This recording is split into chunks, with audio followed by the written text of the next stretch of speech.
Assalamualaikum warahmatullahi wabarakatuh. Perkenalkan kami dari kelompok 1. Kami di sini akan menjelaskan pengantaran pendidikan Pancasila. Perkenalkan, nama saya Ragil Bagus Prasetyo. Saya Muhammad Rizky. Saya Nuralia Jayanti.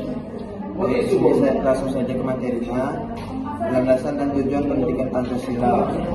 Mata kuliah Pancasila adalah bagian integral dari kurikulum nasional yang bersifat wajib tanpa memandang program studi atau bidang keilmuan yang ditempuh mahasiswa. Mata kuliah Pancasila menanamkan pemahaman mengenai dasar dan ideologi negara Indonesia.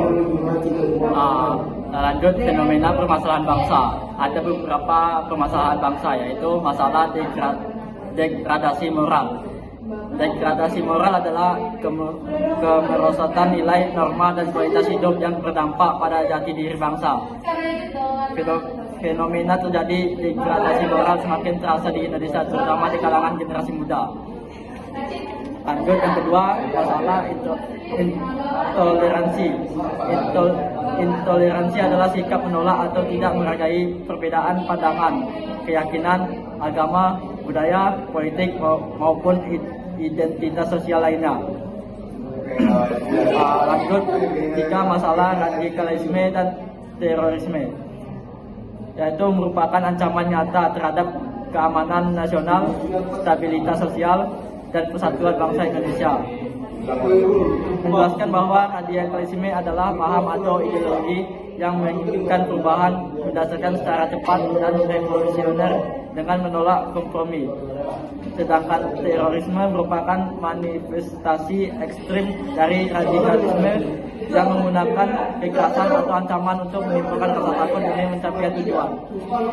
Yang lanjut, masalah disintegrasi bangsa adalah kondisi terpecahnya persatuan dan kesatuan suatu negara akibat melemahnya ikatan sosial, politik, ekonomi, dan budaya atau warga negara. Dalam konteks negara Indonesia yang majemuk, ancaman disintegrasi dapat muncul jika nilai-nilai persatuan tidak dijaga, sehingga keberagaman justru memicu terjadinya konflik. Lanjut, masalah korupsi. Korupsi merupakan salah satu masalah kronis yang dihadapi bangsa Indonesia dan menjadi penghambat utama dalam upaya mewujudkan tata kelola pemerintah yang bersih, transparan, dan akuntabel. Lanjut, masalah penegakan hukum yang berkeadilan. Penegakan merupakan pilar penting dalam mewujudkan negara hukum yang demokratis.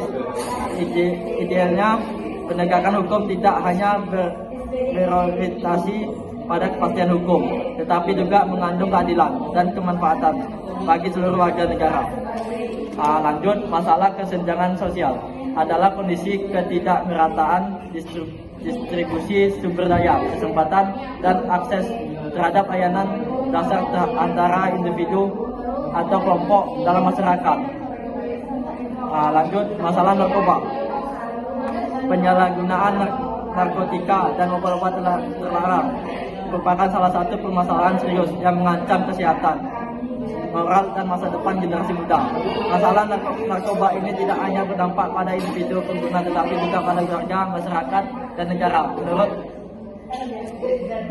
peredaran narkoba di Indonesia telah mencapai tingkat yang mengkhawatirkan karena melibatkan jaringan sindikat nasional maupun internasional.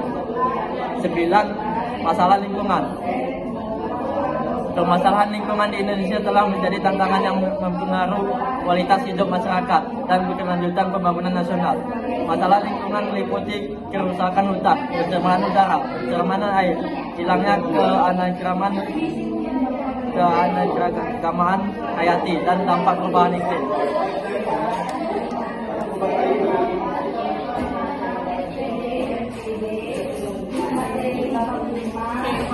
Dan urgensi pendidikan Pancasila. Pancasila di Indonesia memiliki dasar yang kuat dalam regulasi.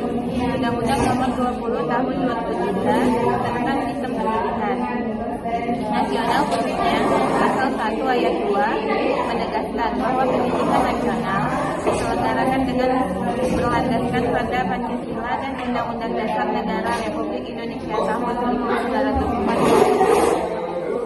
Pendidikan nasional berasal dari bangsa,